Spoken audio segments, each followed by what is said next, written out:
What I like about these objects is that they all have their own history and their own story to tell people. All these creatures are alive, and I'm happy to be their troop leader, living in the fairground.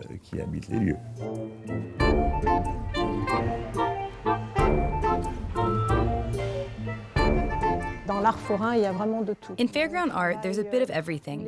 We work on carousel horses, the ceilings, fabrics, fairground theater, puppets. Everything they had at fairs at the end of the 19th century. Walt Disney didn't invent anything. He once said, "One day I'll build a theme park," but he didn't know what that was. He copied the carnival, and all the parks that exist at the moment are copies of traditional fairgrounds.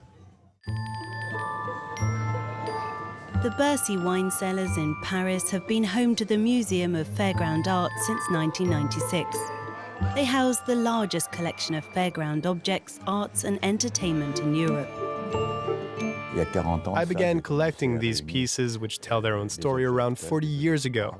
I wanted to put them on stage, make them move, and use them as my acting troupe. That gave me the idea to create a kind of performance museum. The museum, which puts on live performances, brings together all types of fairground art. There isn't just one kind of fairground art. There are different categories. A carousel is comprised of wood, iron, canvas, which means that all sorts of crafts are required to make them. There are monumental sculptures, which are like the architecture that we see in cathedrals. I liken them to lay cathedrals.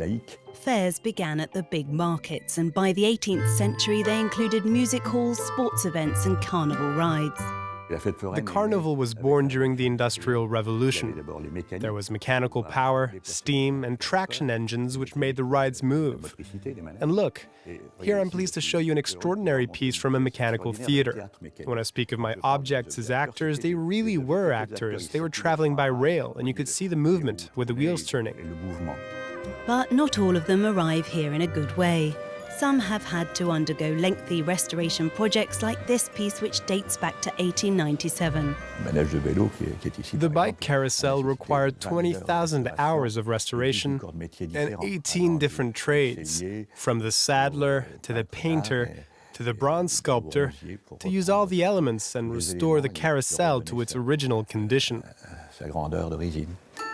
Perhaps the most emblematic fairground creature is the horse, a muse of artists and sculptors such as Gustave Bayol. Here I'm restoring a horse by Bayol.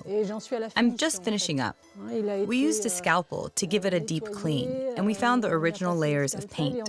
So we'll leave the horse as it was. It's one of the most beautiful pieces we have. These sculpted wooden animals are proof of great skill, both of the restorer and the creator. Back in those days, it was the adults who got on the rides. It was a way to have fun, go out and have a good time. But not the children. They didn't go on the rides. Since the first carousel in France appeared in 1605, fairgrounds have been a hit. The Nurneux Fair here began under Napoleon I in 1815 and has been maintained in Paris. The invention of fair rides was quite extraordinary. The idea came from Henry IV, who was in his chateau and his horsemen were bored. So he asked a craftsman, "What can we do? I want my riders to have fun." So they made wooden horses, life-size, with pulleys. The showmen ran with it ever since, applying the same idea to different rides. The beginning of the 20th century marked a major turning point for fairgrounds. The explosion of these rides came with the advent of electricity in the 1900s. It was the electric ferry who introduced the carnival. So the carnival, as well as its art and traditions, reached their height in France in the 1900s. Since then, it's spread throughout the world. Since then, the rides continue to evolve, but the carnival spirit remains. The fairgrounds have made the rides bigger and higher than before, and even though the showmen are no longer building the fairs, they still work with us. And both the builder of fairgrounds and the showmen are ultimately artists. While fairground art is sometimes seen as a lesser form, it conceals masterpieces that are part of France's heritage. The French expression fête foraine comes from the Latin word fori, for those who come from elsewhere, foreign. That may be why we've overlooked the quality and the social impact of these objects.